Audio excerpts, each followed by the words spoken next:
Alright, let's take this brand new, old locomotive apart. And then get a little bit of grease on it. And I love these old ones, these old Bachmans, because they are so easy to maintain. And we're just gonna gently take these screws out. Just like that. I know I should probably have a smaller screwdriver, but I find this one here, I mean shorter would be a little more convenient, but I find this one here just works perfectly for when I'm working on the locomotives. Alright, the fuel tank will come right off like that. And then it's going to expose two screws that hold the chassis onto the body. And I love it when locomotive manufacturers do this.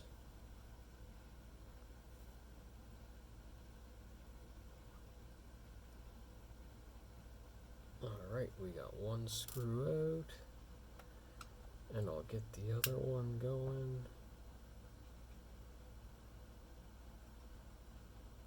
And just gently, don't gotta be rough on it.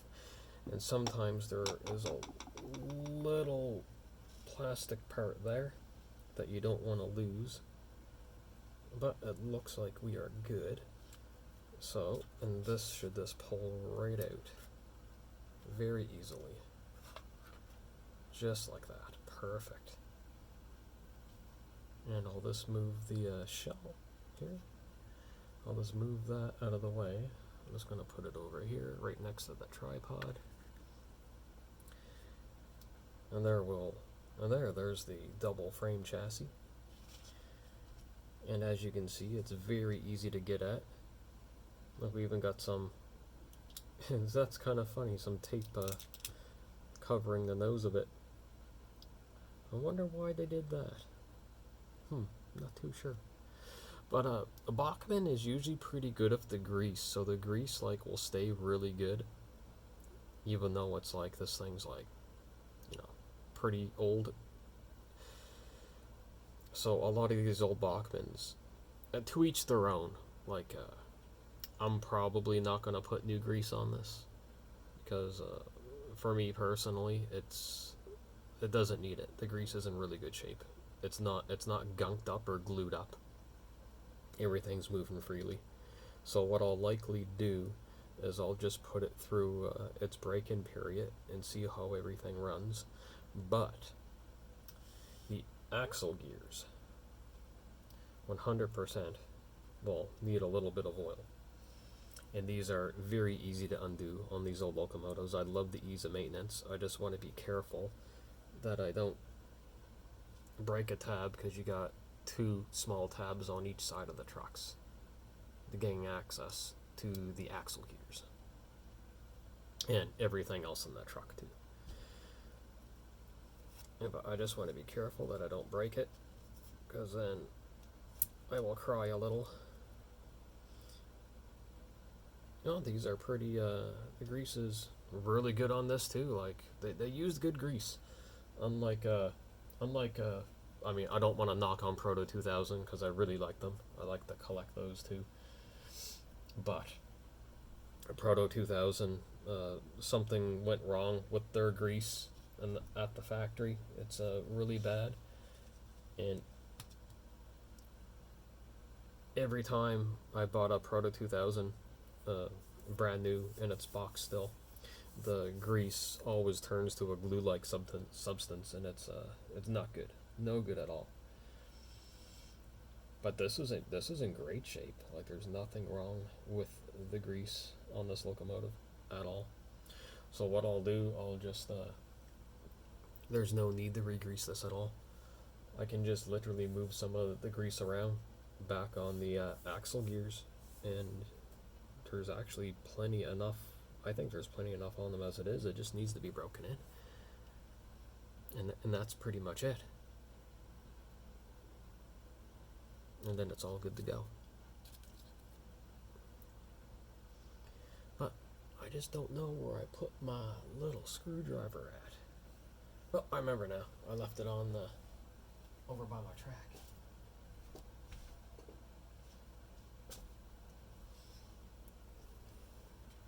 So yeah, as old as this thing is, literally doesn't even need, for even for its age, it needs like no maintenance out of the box at all. So I'm just gonna move a bit of the grease around, and it is absolutely fine. I love these old locomotives so much. They're awesome. They're fun. The hardest thing I did read that was a bit of a challenge to do, and I really have no interest in doing it, is converting these to DCC. I hear that is a bit of a challenge, but I have enough DCC locomotives. And my DCC controller will allow me to run analog, or you can call them analog or DC locomotives on address 0, so I'm not going to convert this to DCC. I mean, unless I want to do it for a project just for fun. Then, why the heck not? Alright, I'm just going to turn the flywheels a little bit. And just by hand. And I'll get some of that all worked in. Hopefully the camera's picking it up. A little bit of a long process doing it by hand. But just get that grease worked in. Oh, look, I got some more here on this axle gear. I'll just get some of it off there and put it on the gear. Put some back on. And just let it all work in. And there, I'll just keep turning it with my finger. It's a slow process, but it'll do it. And I love how these old locomotives, I feel they're just built like tanks, and I like that. Nice and tanky. Durable. No crack gears either. This is excellent. So this is absolutely amazing. I definitely couldn't be happier. And I have 2 more old Bachmanns on the way. It's going to be a while before they get here. And they're brand new unboxed, never opened. And also I have a Proto 2000 on the way. A Union Pacific SD60M. Brand new unbox. So I got that on the way too, so I'm very excited about that. That's going to be really fun. So are the old Bachmanns too. So one of the old Bachmanns is an old Bachmann Plus, which I think they started in the late 80s. And I have a Bachmann Spectrum, which I'm pretty sure from what I've read on Google is the mid-90s, and they're both Canadian Pacific. And so the Bachmann Plus that's coming is a GP35, and the Bachmann Spectrum that's coming is a GP30. So I'm very excited for those to get here, as well as the old Proto 2000. So that's going to be really awesome. It's going to be a lot of fun getting those on the go. Alright, so this is great. No maintenance required. Getting this ready for the track. I'm going to put the covers back on here soon. I'm just spending a little bit of time just moving this by hand. And then I'll put the axle covers back on it and we'll let it go. And I usually give them about 15-minute break-in forward at varying speeds, and then a 15-minute break-in in reverse, varying speeds, and then it should be all ready. And of course, I gotta put all the detail parts on it too. That's gonna be a lot of fun. Alright, so I'm happy with all this. This is great. It's got plenty of grease. The grease is not bad. Oh, we got all kinds on here too, so I'll just remove that and put that on. Get that back on there.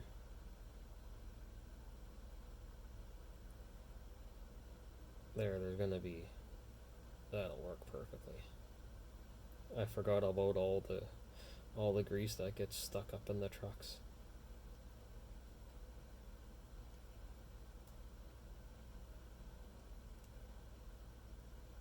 So I can just work all that in a little more too.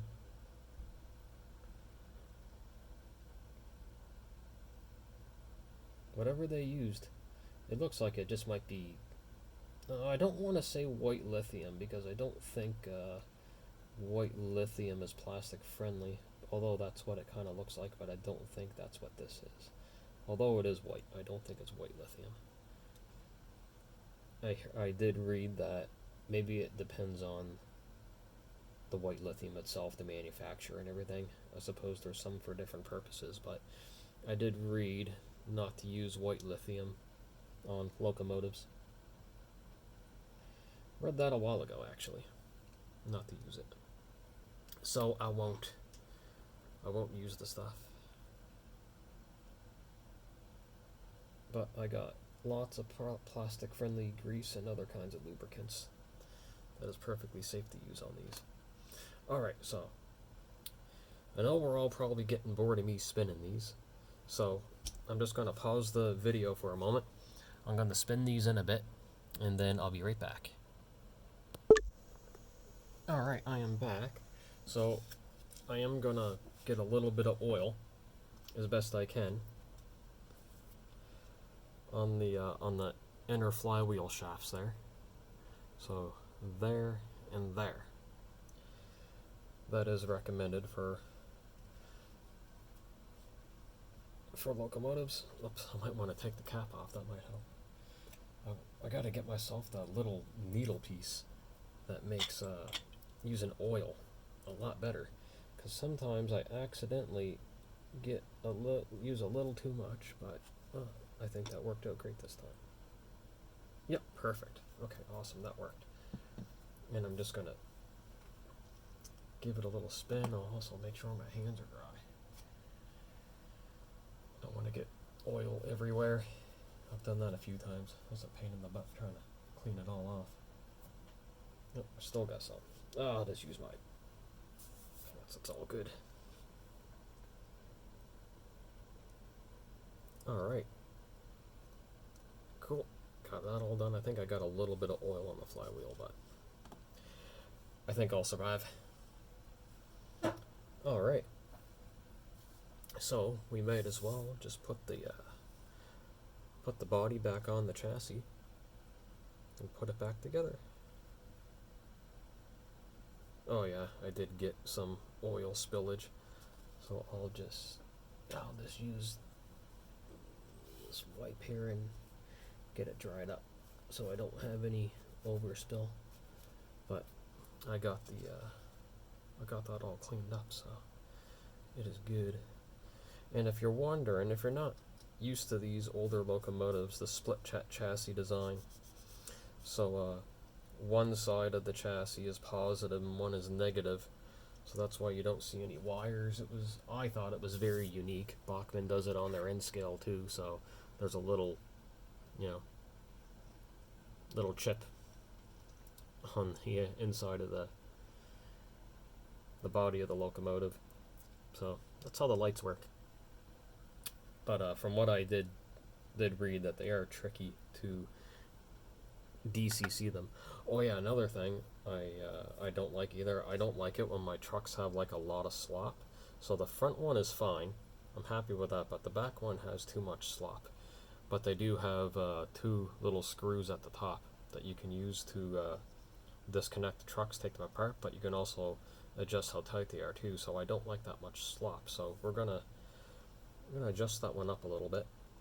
And it's really easy to do. Is take your screwdriver and tighten it up a bit, and less slop. Let's see how that is. No, that's still too much for my liking. I want it to be more like the front. So I'm going to tighten it up a bit more.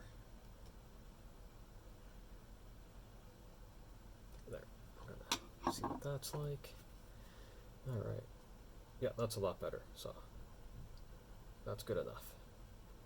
Maybe I'll give the front just a tad bit of a tightening. Not a whole lot, just a tiny little bit. Actually, no, I'll leave it. It's fine. Keep changing my mind. Alright, let's pop the chassis. Sorry, pop the body back on the chassis. And it'll slide right on, just like that. Nice and simple. Simple locomotive. And we'll get this back on. I'll make sure the reservoirs go on the proper side. As they go on the, there. They go on the right side of the locomotive. And we'll put the screws back in there. Actually, crap, I forgot to put the body screws on first. That might help. Put the body mount screws back on. Otherwise it'll be falling right down on me. And then I'll break it and I'll cry. And that's no fun. I don't want to cry over a broken locomotive, especially if I break it myself by accident. That'd be a very bad day. Very sad day for me.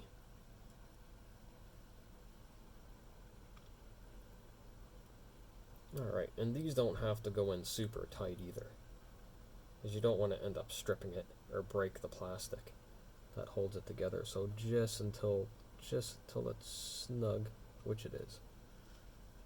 So that is nice and snug. I'll just make sure the other one is just snug. Yep, just snug.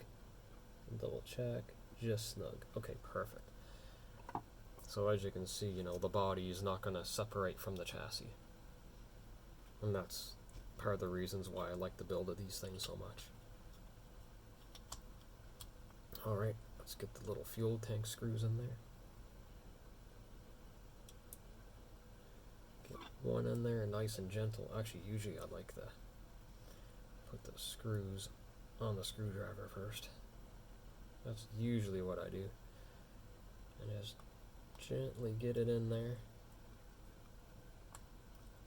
There we go. And just like that. Don't want to overdo it. And then strip something or crack plastic. Don't want to crack any plastic. Definitely not on my top list of things to do. Alright, there we go. Alright, that is awesome. It is all good to go.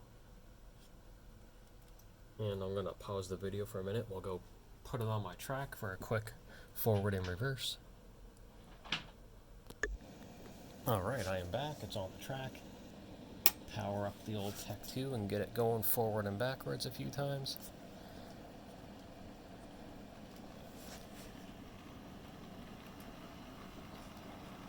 And then I'll have to give it a good break in too. But I just wanted to show it working. It's running really nice.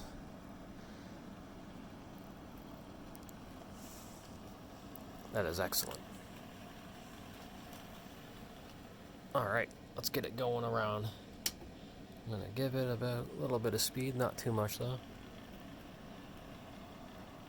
I don't want to be rough on it, because it does need to break in.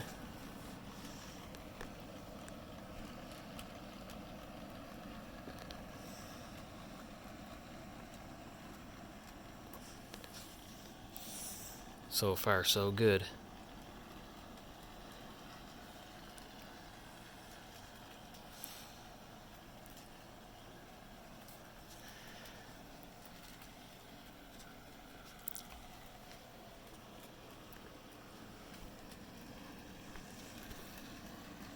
Alright, I'll slow it down. Oh, that is excellent. Alright, video's pushing 20 minutes long, so I'll end it right there. And I just got to put all the pieces on it, and then do a little bit of painting to it, like my own little details, and then everything is good to go. Alright, everyone take care, like and subscribe if you wish. Have a good one. and I'll have another video going soon.